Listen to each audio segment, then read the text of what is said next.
Vous êtes toujours sur Smart Tech, votre rendez-vous quotidien dédié au monde du numérique et des nouvelles technologies et aussi à la transition digitale. Et on est avec Chloé Sebag, responsable de la communication de Diversity Days pour votre rendez-vous à l'amorçage. Bonjour Chloé. Bonjour.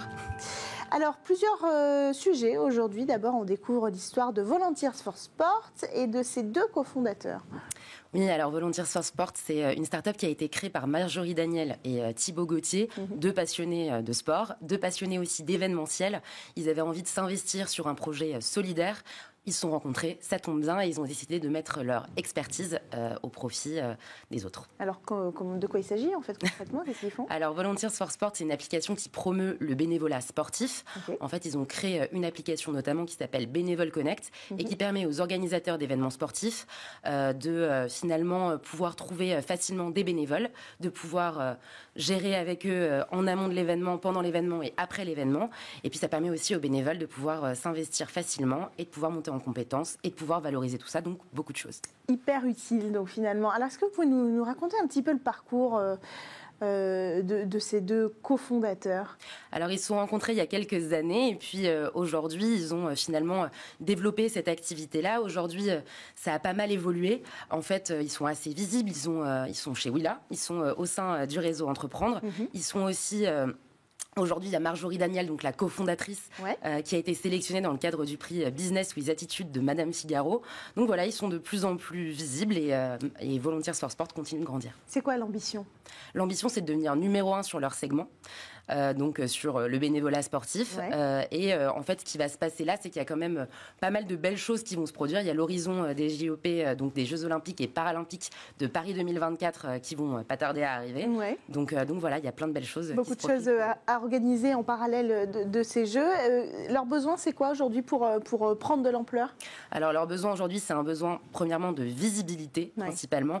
Il y a besoin de recruter des bénévoles. Il y a aussi besoin que les associations les voient, puisque tout le monde n'est pas forcément, toutes les associations sont pas hyper digitalisées encore aujourd'hui, et ça peut leur apporter beaucoup, parce qu'avec un peu de digital, ils peuvent aussi fédérer encore davantage autour du sport. Bon, on passe à un autre sujet, une autre entreprise précisément que vous vouliez nous présenter aujourd'hui, c'est YouStart. Effectivement, YouStart qui est un réseau social professionnel dédié aux entrepreneurs. Ok, fondé par qui?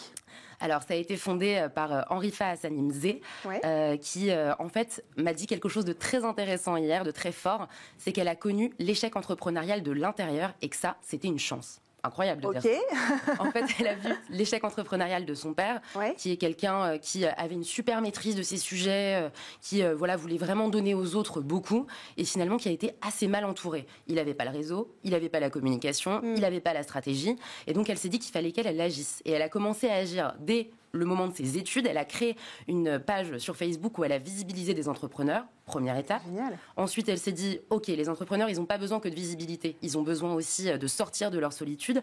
Donc, elle a commencé à les accompagner avec une offre de consulting. Et puis, à un moment, elle s'est dit, en fait, il faut qu'eux-mêmes s'entraident les uns les autres. Et donc, elle a créé cette plateforme, YouStart. Alors, c'est quoi les ambitions de ce réseau social professionnel? Comment ça marche d'ailleurs? Alors, en fait, vous arrivez, je vais rentrer dans le détail, mais vous arrivez sur le réseau social. L'objectif, c'est d'être en fait entre le réseau social professionnel et entre le réseautage traditionnel, c'est-à-dire les clubs d'affaires, etc., où on peut finalement un peu perdre du temps. Parfois, c'est assez onéreux, c'est pas toujours aux bonnes horaires. Par exemple, quand on est une jeune maman et qu'on entreprend, compliqué d'être à 8h du matin sur les starting blocks. Donc du coup, ce réseau social, il fonctionne... Il crée en fait un espace, vous rentrez vos informations quand vous arrivez dessus, et les informations, c'est pas seulement qui vous êtes, mais c'est aussi ce dont vous avez besoin. Et donc à partir de là, vous allez pouvoir rencontrer des contacts qualifiés avec une technologie de matchmaking, où vous allez pouvoir dire qui vous êtes, ce que vous voulez, et en fait on va vous présenter le bon client, le bon partenaire, le bon prestataire avec qui travailler, et donc en 30 minutes par jour, vous pouvez avoir tout ça et vous concentrer sur ce qui fait votre plus-value, c'est-à-dire votre expertise. Et alors ils en sont où, YouStart, dans le développement? Quelles sont leurs ambitions? Alors les ambitions aujourd'hui, c'est d'aller encore plus loin en termes de recrutement, de profils de personnes, d'entrepreneurs qui vont être présents sur la plateforme. Aujourd'hui, il y a 2600 personnes qui sont là, donc l'objectif c'est d'aller plus loin sur le nombre de personnes et aussi de développer toujours plus la technologie du matchmaking. Elle est en version bêta aujourd'hui et là ça va continuer de se développer au fil des mois, donc pour que ce soit toujours plus efficace, plus optimal. Donc si on résume leurs besoins, recrutement, Recrutement, puis financement aussi. Oui. Évidemment, le financement, c'est hyper important pour eux.